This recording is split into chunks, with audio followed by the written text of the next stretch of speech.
بسم اللہ الرحمن الرحیم۔ ابرہہ کا انجام۔ ابرہہ کے ہاتھی کو اٹھانے کی مسلسل کوشش جاری تھی کہ اچانک سمندر کی طرف سے ان کی طرف اللہ تعالیٰ نے ابابیلوں کو بھیج دیا۔ وہ ٹڈیوں کے جھنڈ کی طرح آئیں۔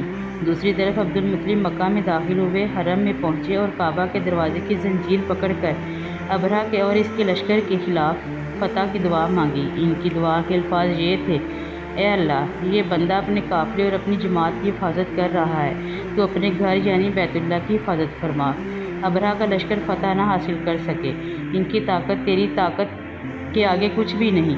آج سلیب کامیاب نہ ہو۔ سلیب کا لفظ اس لیے بولا کہ ابرہہ عیسائی تھا اور سلیب کو عیسائی اپنے نشان کے طور پر ساتھ لے کر چلتے ہیں۔ اب انہوں نے اپنی قوم کو ساتھ لیا اور ہیرا پہاڑ پر چڑھ گئے، کیونکہ ان کا خیال تھا وہ ابرہہ کا مقابلہ نہیں کر سکیں گے۔ اور پھر اللہ تعالیٰ نے پرندوں کے جھنڈ بھیج دیے۔ یہ پرندے چڑیا سے قدرے بڑے تھے۔ ان میں سے ہر پرندے کی چونچ میں پتھر کے 3 ٹکڑے تھے۔ یہ پتھر پرندوں نے ابرہہ کے لشکر پر گرانے شروع کر دیے۔ جو ہی یہ پتھر ان پر گرے، ان کے ٹکڑے ٹکڑے ہو گئے، بالکل اسی طرح جیسے آج کسی جگہ اوپر سے بم گرایا جائے تو جسموں کے ٹکڑے اڑ جاتے ہیں۔ ابرہہ کا ہاتھی محمود البتہ ان کنکریوں سے محفوظ رہا، باقی سب ہاتھی تہس نہس ہو گئے۔ یہ ہاتھی 13 عدد تھے، سب کے سب کھائے ہوئے نحوست کے مانند ہو گئے، جیسا کہ سورۃ فیل میں آیا ہے۔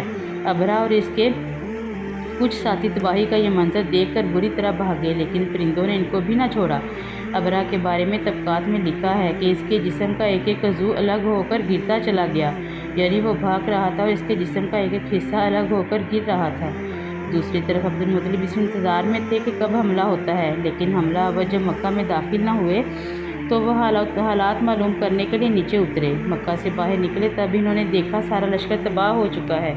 خوب مال غنیمت ان کے ہاتھ لگا، بے شمار سامان ہاتھ آیا، مال میں سونا چاندی بھی بے تحاشا تھا۔ لشکر میں سب لوگ ایسے بھی تھے جو واپس نہیں بھاگے تھے، یہ مکہ میں رہ گئے تھے۔ ان میں ابرہہ کے ہاتھی کا محاوت بھی تھا، جو محمود کو آگے لانے میں ناکام رہا تھا۔ ہمارے نبی حضرت محمد صلی اللہ علیہ وآلہ وسلم اس واقعہ کے چند دن بعد پیدا ہوئے۔ آپ جس مقام میں پیدا ہوئے وہ صفا پہاڑی کے قریب تھا۔ حضرت کعب احبار رضی اللہ تعالیٰ عنہ روایت کرتے ہیں کہ میں نے تورات میں پڑھا تھا کہ رسول اللہ صلی اللہ علیہ وآلہ وسلم کی پیدائش مکہ میں ہوگی۔ یہ کعب پہلے یہودی تھے، اس لیے تورات پڑھا کرتے تھے۔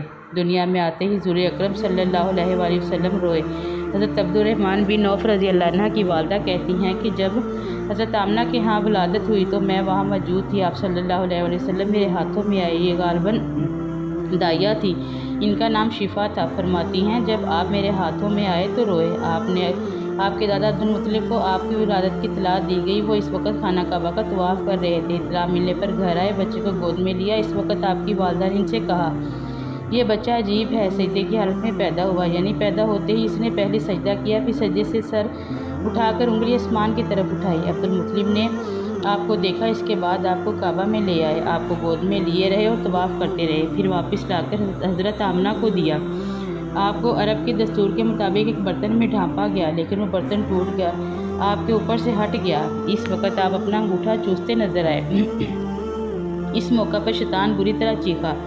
تفسیر ابن مخلد میں ہے کہ شیطان صرف 4 مرتبہ چیخا۔ پہلی بار اس وقت جب اللہ تعالیٰ نے اسے معلوم ٹھہرایا، دوسری بار اس وقت جب اسے زمین پر اتارا گیا، تیسری بار اس وقت چیخا جب آپ حضرت صلی اللہ علیہ وآلہ وسلم کی پیدائش ہوئی، چوتھی مرتبہ اس وقت جب نبی کریم صلی اللہ علیہ وآلہ وسلم پر سورۃ فاتحہ نازل ہوئی۔ اس موقع پر حضرت حسان بن ثابت رضی اللہ تعالیٰ عنہ کہتے ہیں، میں 8 سال کا تھا، جو کچھ دیکھتا اور سنتا تھا اس کو سمجھتا تھا۔ ایک صبح میں نے یثرب یعنی مدینہ منورہ میں ایک یہودی کو دیکھا، وہ ایک اونچے ٹیلے پر چڑھ کر چلا رہا تھا۔ لوگ اس یہودی کے گرد جمع ہو گئے اور بولے، کیا بات ہے، کیوں چیخ رہے ہو؟ یہودی نے جواب دیا، احمد کا ستارہ طلوع ہو گیا ہے اور آج رات پیدا ہو گئے ہیں۔ حضرت حسان بن ثابت رضی اللہ عنہ بعد میں 60 سال کی عمر میں مسلمان ہوئے تھے۔ 120 سال کی عمر میں انہوں نے وفات پائی، گویا ایمان کی حالت میں 60 سال زندہ رہے۔ بہت اچھے شاعر تھے، نبی کریم صلی اللہ علیہ وآلہ وسلم کی اپنے اشعار میں تعریف کیا کرتے تھے اور دشمنوں کی برائی اشعار میں بیان کرتے تھے۔ غزوات کے موقع پر اشعار کے ذریعے مسلمانوں کو جوش دلاتے تھے۔ اسی بنیاد پر انہیں شاعر رسول کا خطاب ملا۔ حضرت کعب احبار فرماتے ہیں کہ میں نے تورات میں پڑھا ہے کہ اللہ تعالیٰ نے حضرت عیسیٰ کو حضرت صلی اللہ علیہ وآلہ وسلم کی ولادت کے وقت کی خبر دے دی تھی اور حضرت موسیٰ علیہ السلام نے اپنی قوم بنی اسرائیل کو اس کی اطلاع دے دی تھی۔ اس سلسلے میں انہوں نے فرمایا تھا، تمہارے نزدیک جو مشہور چمکدار ستارہ ہے جب وہ حرکت میں آئے گا تو وہی وقت رسول اللہ صلی اللہ علیہ وآلہ وسلم کی پیدائش کا ہوگا۔ یہ خبر بنی اسرائیل کے علماء ایک دوسرے کو دیتے چلے آئے تھے، اور اس طرح بنی اسرائیل کو بھی حضرت کی ولادت کا وقت یعنی جس کی علامات معلوم تھی۔ حضرت عائشہ رضی اللہ تعالیٰ عنہا اسے روایت کرتی ہیں کہ ایک یہودی عالم مکہ میں رہتا تھا۔ جب وہ رات آئی جس میں حضرت صلی اللہ علیہ وآلہ وسلم پیدا ہوئے تو وہ قریش کی ایک مجلس میں بیٹھا تھا۔ اس نے کہا، کیا تمہارے ہاں آج کوئی بچہ پیدا ہوا ہے؟ لوگوں نے کہا، ہمیں تو معلوم نہیں۔ اس پر اس یہودی نے کہا، میں جو کچھ کہتا ہوں اسے اچھی طرح سن لو۔ آج اس امت کا آخری نبی پیدا ہو گیا ہے، اور قریش کے لوگوں وہ تم میں سے ہے، یعنی وہ قریشی ہے۔ اس کے کندھے کے پاس ایک علامت ہے، یعنی مہر نبوت۔ اس میں بہت زیادہ بال ہیں، یعنی گھنے بال ہیں، اور یہ نبوت کا نشان ہے، نبوت کی دلیل ہے۔ اس بچے کی ایک علامت یہ ہے کہ وہ 2 رات تک دودھ نہیں پیے گا۔ ان باتوں کا ذکر اس کی نبوت کی علامات کے طور پر قرآن کتب میں موجود ہے۔ علامہ ابن حجر نے لکھا ہے کہ یہ بات درست ہے، آپ نے 2 دن تک دودھ نہیں پیا تھا۔ یہودی عالم نے جب یہ باتیں بتائی تو لوگ وہاں سے اٹھ گئے۔ انہیں یہودی کی باتیں سن کر بہت حیرت ہوئی تھی۔